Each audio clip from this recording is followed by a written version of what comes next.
در ماه تحت زمین، جایی که جن گوه بخورد به آنجا، فکر کند یکی از بی‌ناموس‌ترین عنکبوت‌ها کمپ کرده است. عنکبوت سلام رسان.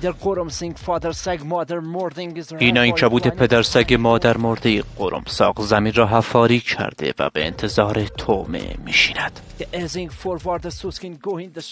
تا اینکه اسرائیل یک سوسک گوه شانس را به سمت تله عنکبوت هدایت می‌کند.